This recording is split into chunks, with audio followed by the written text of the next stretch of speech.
Jemaat Tuhan, Salam, selamat pagi. Hari ini kita omong-omong tentang judi. Dan karena itu, kita omong-omong ini dibingkai dalam tema mawas diri dari perjudian. Apa kaitan judi dan kekayaan? Dan apa kaitan judi dan kemiskinan? Kita lihat dulu, ada satu video, Bapak Mama. Silakan Kakak Ari.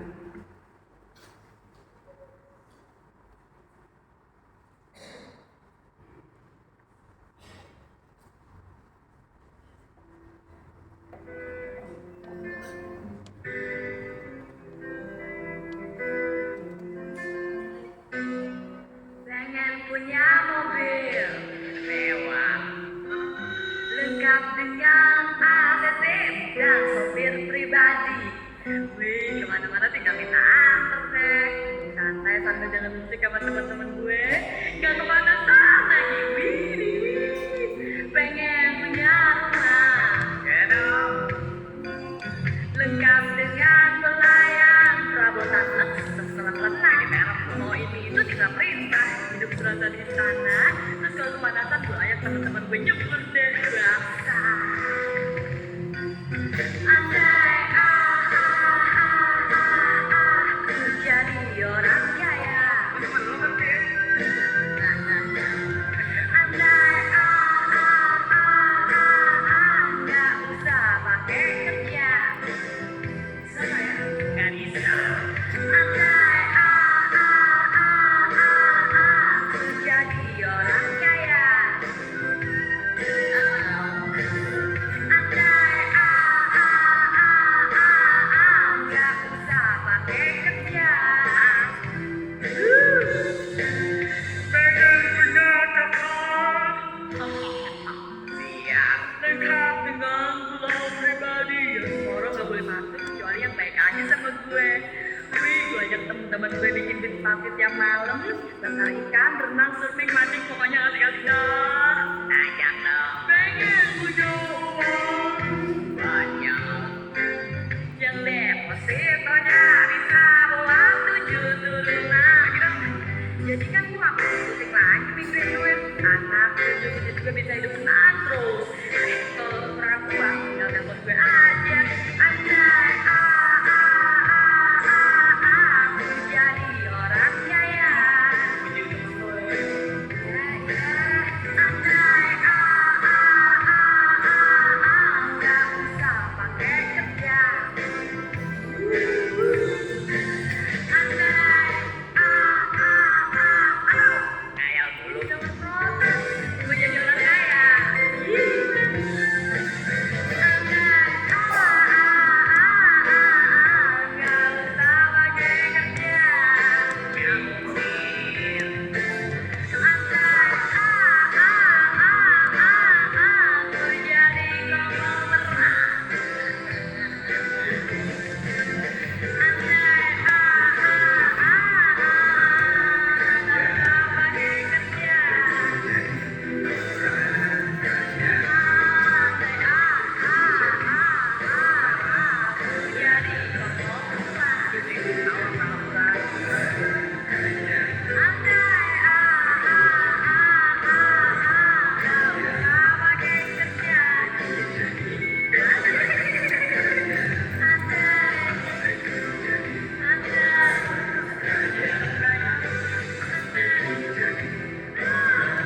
Demikian, Bapak Mama, saudara-saudari yang terkasih dalam Kristus.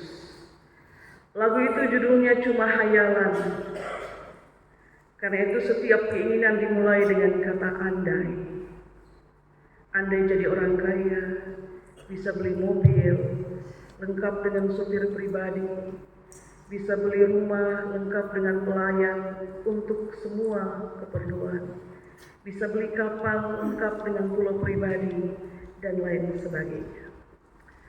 Bapak Mama, saudara-saudari yang terkasih, kata orang bijak, Manusia seringkali terjebak dalam keinginannya sendiri.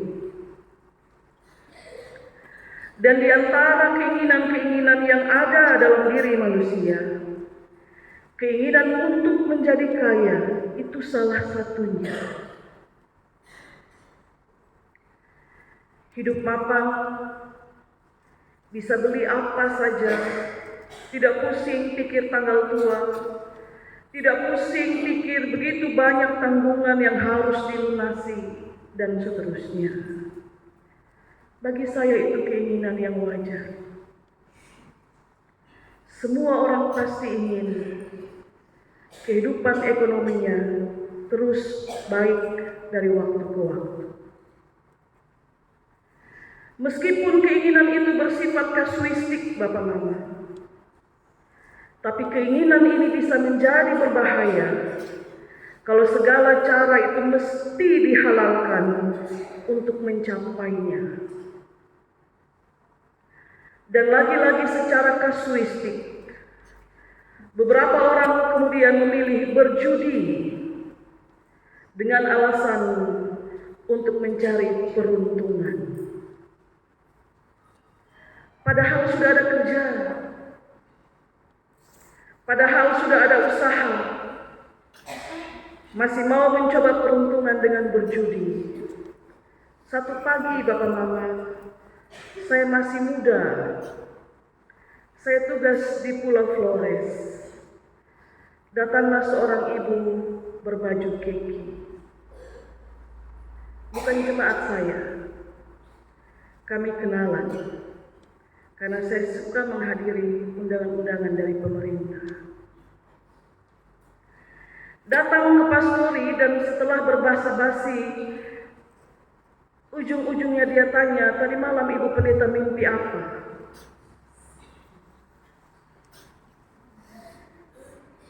Ini orang hidupnya baik, Bapak Mama. Rumah tembok, ada mobil. Kalau saya menyebut satu jenis hewan, saya menipu dia. Karena orang akan selalu menganggap ucapan seorang imam itu sebagai kebenaran. Karena saya tahu dia sedang berjudi. Orang berjudi tidak pandang dia siapa. Bahkan anak-anak pun, kalau tidak dalam pengawasan orang tua, mereka berjudi. Orang miskin sampai orang kaya. Saudara-saudari yang terkasih dalam Kristus, Alkitab kita memang tidak secara eksplisit menyebut kata judi di dalamnya. Tapi isi doa dari Azur bin Yake itu mengisyaratkan bahwa keinginan manusia untuk menjadi kaya dan menolak untuk menjadi miskin seringkali menyeret dia ke dalam lingkaran perjudian. Karena keinginan untuk menjadi kaya. Dan di era teknologi yang canggih ini, orang tidak perlu jauh-jauh pergi ke kasino. Asalkan ada pulsa di handphone dan asalkan ada saldo di rekeningmu. Beberapa orang terjebak dalam permainan judi online yang berujung sengsara, bahkan maut. Karena apa, Bapak Mama? Bandar tidak pernah rugi. Mana ada bandar rugi? Kau dimanja 1-2 kali di awal permainanmu dengan kemenangan, meskipun angkanya kecil. Ini penyakit sosial yang seringkali tidak disadari sebagai penyakit, tapi kita lebih senang menyebutnya sebagai kenikmatan, peruntungan. Ini penyakit, tapi kita tidak sebut penyakit, kita bilang ini kenikmatan. Sadar atau tidak, orang yang berjudi itu sebenarnya dia sedang menaruh begitu banyak hal di atas meja judi. Sebab apa? Ini kesaksian dari orang-orang yang akhirnya terlepas dari jerat judi. Ya, mereka bilang judi itu ibarat narkoba, bikin candu. Orang kalau sudah candu, dia akan pakai berbagai cara supaya candu itu terpuaskan. Diberi kau kemenangan 1-2 kali di awal permainan dengan keuntungan-keuntungan. Ingat, bandar tidak pernah rugi, Bapak Mama. Karena candu itu yang terus-menerus ingin dipuaskan, maka mula-mula kau bilang, pakai tahan tabungan anak-anak, nanti kita ganti. Tidak juga kaya, sementara tabungan anak sudah habis. Maka disusul dengan menggadai barang emas. Tidak juga kaya, disusul lagi dengan menggadaikan BPKB motor. Belum juga kaya, digadaikan lagi BPKB mobil. Lalu disusul dengan sertifikat tanah, disusul dengan jual rumah. Keinginan untuk menjadi kaya tidak tercapai. Yang tercapai justru yang ditolak tadi, yaitu miskin. Bapak, Mama, dan saudara-saudari jemaat Tuhan yang terkasih, Agur bin Yake, dia berdoa dan dia hanya minta 2 hal. Bahkan sebelum dia ucapkan permintaannya, dia bilang, jangan kau tolak permintaanku ini Tuhan, jangan kau tolak. Betapa dia menginginkan supaya Tuhan menjawab dan menerima permohonannya. Intisari dari 2 permintaan Agur, Bapak Mama, yang pertama itu soal kejujuran, dan yang kedua itu soal rasa cukup. Dia minta 2, soal kejujuran, kau beri untukku, dan juga beri untukku rasa cukup dalam diriku. Kata orang, kejujuran adalah mata uang yang berlaku di mana-mana. Memang saya ingat pernyataan ini, karena Bapak Urias Mudak suka ucap pernyataan ini dalam berbagai kesempatan bertemu. Saat dia berbicara, dia akan bilang kalimat ini. Kejujuran itu mata uang yang berlaku di mana-mana, di mana-mana. Saudara, kau pergi ke Inggris, uang rupiahmu tidak berlaku di sana. Kau pergi ke Amerika, bahkan bersiarah ke Israel, uang rupiah tidak berlaku di sana, tidak. Orang bertransaksi pakai pound sterling, pakai euro, pakai dolar Amerika. Di sana mata uang rupiah kita tidak berlaku, tapi kejujuran dia menjadi mata uang yang berlaku dimanapun kakimu Tuhan bawa untuk pergi dan melangkah. Kejujuran lebih besar nilainya. Kalau hidup saya dan saudara disertai, ya, kita hidup jujur disertai dengan rasa cukup, maka tabungan anak-anak kita aman. Bangunan rumah kita aman. BPKB motor, mobil aman. Tanah kita aman. Bahkan rumah tangga juga selamat. Hal yang kedua dari permohonan Agur ini, Bapak Mama, sesungguhnya adalah kritikan terhadap kesombongan manusia. Karena itu saya memilih Ayub 31 ayat 24 sampai 28. Itu juga permohonan ampun. Kalau aku menaruh kepercayaan kepada emas, lalu berkata kepada kencana, emas dan kencana engkau kepercayaan. Kalau aku bersuka cita karena kekayaanku besar, karena tanganku memperoleh harta benda yang berlimpah-limpah. Kalau aku pernah memandang pada matahari yang bersinar, dan juga menaruh rasa kagum terhadap bulan yang beredar sehingga dengan diam-diam hatiku terpikat pada matahari dan bulan, dan menyampaikan kecupan tangan kepada mereka. Hal itu menjadi kejahatan bagi Tuhan. Maka ketika Abur memohon untuk tidak diberi kemiskinan ataupun kekayaan, sesungguhnya dia sedang memohon supaya Tuhan mencegah dia jatuh dalam dosa kesombongan yang seringkali menyebut seluruh pencapaian hidup sebagai satu-satunya karena usahanya.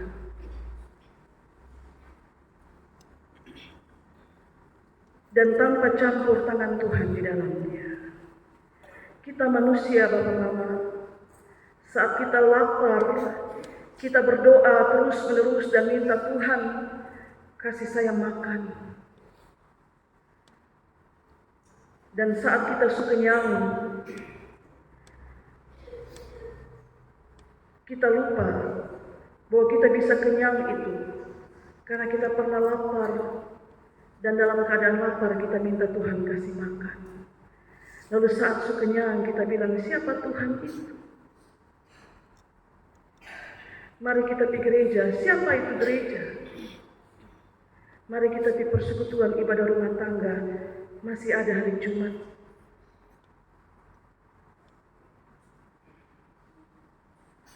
Kita manusia, saat kita berkelebihan, kita lupa bahwa pernah ada satu masa dalam hidup kita bahkan menangis karena beras pun tidak sanggup dibeli.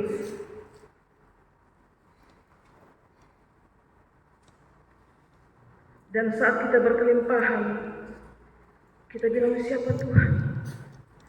Padahal kita pernah minta segenggam beras dari Dia. Kita pakai seragam juga kadang-kadang kita lupa bahwa dulu kita pernah pikul map jalan kiri kanan untuk mencari pekerjaan. Dan kita bilang, siapa Tuhan? Waktu dengan gagahnya kita tampil dengan seragam.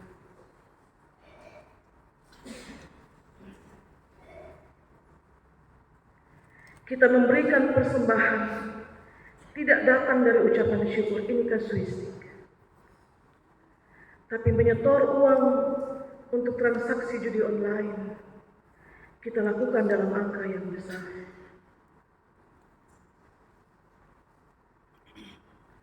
Bapak Mama ingat,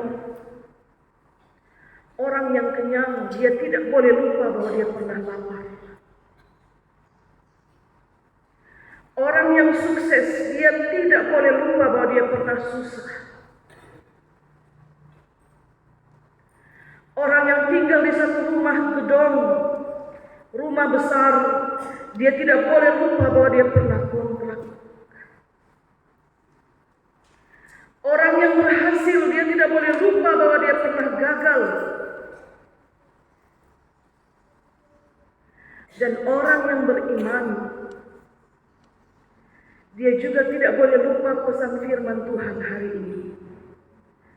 Judi tidak menambah kekayaan. Judi itu merampas kekayaan. Dia mengambil hak anak-anak, hak istri, hak orang-orang yang kau sayang. Dia rampas, dia ambil waktu. Judi merampas begitu banyak hal dalam hidup. Orang berjudi untuk mencari peruntungan, tapi lupa bahwa anugerah kekayaan dan kemiskinan, berkat itu datang dari Dia. Sudah ada kerja, sudah ada usaha, kerja baik-baik. Jalankan usaha itu baik-baik. Jangan sekali-kali kau tergoda untuk permainan judi online dan judi apapun. Ini online ini kan hanya kita dan Tuhan yang tahu. Orang lain tidak tahu. Kalau kita tidur di tempat taji ayam, semua orang lihat kita ada toko ayam berbiji. Tapi ini judi online, kita dalam kamar saja. Lalu kita bilang ini hanya kecil-kecilan. Ya, kecil-kecilan. Tapi dia akan menarikmu, menarik hatimu untuk kasih keluar lebih banyak. Bapak Mama, mari sadar, sudahi. Kalau ada yang sementara ada di lingkaran itu, sudahi Bapak Mama, sudahi. Karena judi tidak tambah kekayaan. Judi itu merampas kekayaan. Kalau mau jadi kaya nggak usah pakai kerja, bullshit, omong kosong Bapak Mama. Orang kaya, orang memapan, dia harus kerja. Pergi kerja sawah, pergi kelola itu sayur di kebun, dia jadi uang. Daripada kutak-katik HP, dia tarik uang semua. Tuhan berkati kita dengan firman-Nya. Ingat, mawas diri dari perjudian. Salam Bapak Mama.